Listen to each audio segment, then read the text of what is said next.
Hello hi DElEd first semester students, आप सुदामा देवी महिला PG college Chandauli. तो कैसे हैं आप सभी लोग? आई होप अच्छे होंगे। सो आज की क्लास स्टार्ट करते हैं। और हम लोग की बात चल रही थी यूनिट फर्स्ट में। जो यूनिट फर्स्ट है वो है लिविंग थिंग्स यानी सजीव वस्तुओं में हम लोग मानव निर्मित वस्तुओं के बारे में पढ़ रहे थे। प्राकृतिक वस्तुओं के बारे में हम लोगों ने काफी पहले टाइम में पढ़ चुका, और मानव निर्मित वस्तुओं के बारे में कल की क्लास में हम लोग साबुन के बारे में जो टॉपिक था वो खत्म हो चुका था। यानी साबुन किसे कहते हैं, साबुन कितने प्रकार से बनाए जाते हैं, उनमें क्या क्या यूज करके वो उस प्रकार के साबुन बनाए जाते हैं।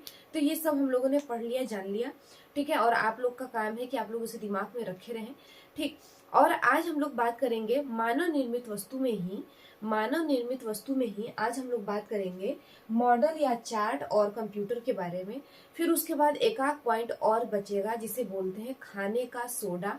खाने का सोडा भी एक तरीके से लैब में ही बनाया जाता है, ठीक है।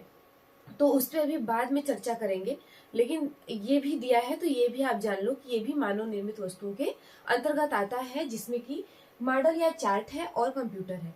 अब आप लोग कहोगे कि कंप्यूटर तो ठीक है, कंप्यूटर समझ में आ रहा है, ठीक है, कंप्यूटर तो ठीक है, हम लोग बचपन से कंप्यूटर को जानते हुए आ रहे हैं, इसके बारे में कुछ जानकारी भी हासिल करे हुए हैं, ठीक है। सभी लोगों ने कंप्यूटर के बारे में बचपन से जानते हुए आ रहे होंगे, अभी भी जानते हैं। एक जो फोन आप लोग यूज करते हो वो भी एक प्रकार का क्या है, मिनी कंप्यूटर के रूप में होता है, ठीक है।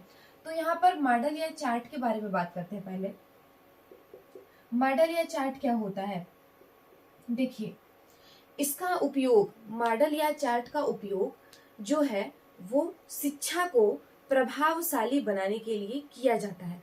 शिक्षा को प्रभावशाली का मतलब ये है कि शिक्षा को और भी अच्छा बनाने के लिए मॉडल या चार्ट का उपयोग किया जाता है।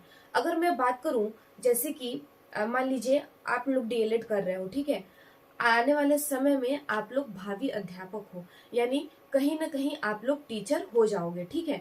मतलब कहीं ना कहीं आपको कोई कॉलेज या स्कूल मिलेगा पढ़ाने के लिए, प्राथमिक विद्यालय मिलेंगे पढ़ाने के लिए, जहां पर विद्यार्थी जो है पढ़ने आएंगे 8 तक के बच्चे, ठीक है।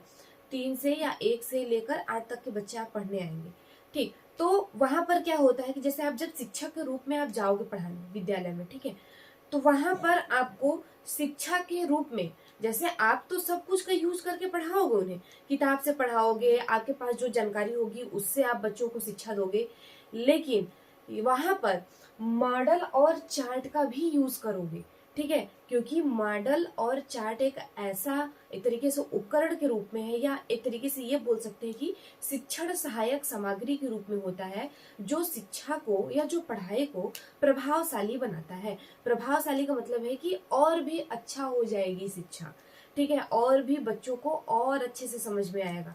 जैसे अगर मैं बात करूं, तो अगर आप कक्षा 5 के बच्चों को आप पढ़ा रहे हो, ठीक है, तीन के बच्चों को, चाहे 4 के, चाहे कक्षा 5 के आप बच्चों को पढ़ा रहे हो, ठीक।